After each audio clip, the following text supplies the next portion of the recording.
आता अन्न नागरी पुरवठा आणि ग्राहक संरक्षण खात्याचा कारभार उपमुख्यमंत्री अजित पवार यांच्याकडे आता देण्यात आलेला आहे। त्यांनी आता तो घेतलेला आहे स्वतःकडेच। धनंजय मुंडे यांच्या राजीनाम्यानंतर हा विभाग रिक्त झालेला होता। आता अजित पवार यांच्याकडे 3 खात्यांचा कार्यभार असेल। अर्थ आणि उत्पादन शुल्क विभागाबरोबरच अन्न नागरी पुरवठा आणि ग्राहक संरक्षण विभागही त्यांच्याकडेच राहील। धनंजय मुंडे यांच्याकडील खातं अजित पवारांनी आपल्याचकडे ठेवणार असल्यामुळे नवीन मंत्र्याची नियुक्ती लवकर होणार नसल्याचं स्पष्ट केलेलं आहे। तर या घडीची एक महत्त्वाची माहिती आहे ही। आपले प्रतिनिधी निलेश बुधावले आपल्याला या संदर्भात अधिक माहिती देतील।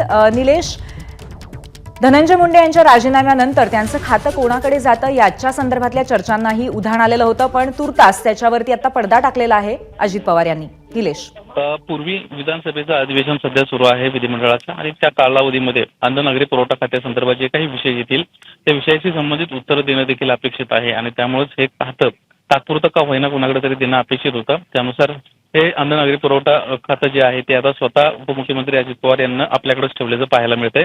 धनंजय मुंडे यांच्या राजीनाम्यानंतर हे खातं रिक्त होतं आणि याची उत्तर आता कोण देणार किंवा या सगळ्या विषयासंदर्भामध्ये आता कोण बोलणार हा प्रश्न होता। मात्र अजित पवारांना आता हे स्वतःकडे खातं ठेवत आता 3 खात्यांची जबाबदारी स्वतःकडे ठेवलेली आहे।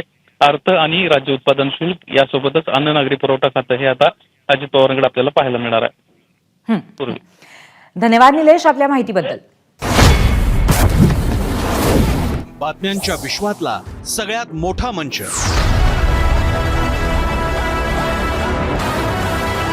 अचूक, थेट आणि निष्पक्ष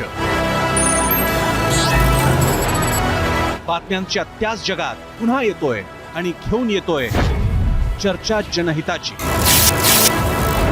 नमस्कार, मी प्रसन्न जोशी। आता भेटूया 0 आवर मध्ये सोमवार ते शुक्रवार रात्री 7:56 फक्त एबीपी माझावर। एबीपी माझा, उघडा डोळे बघा नीट।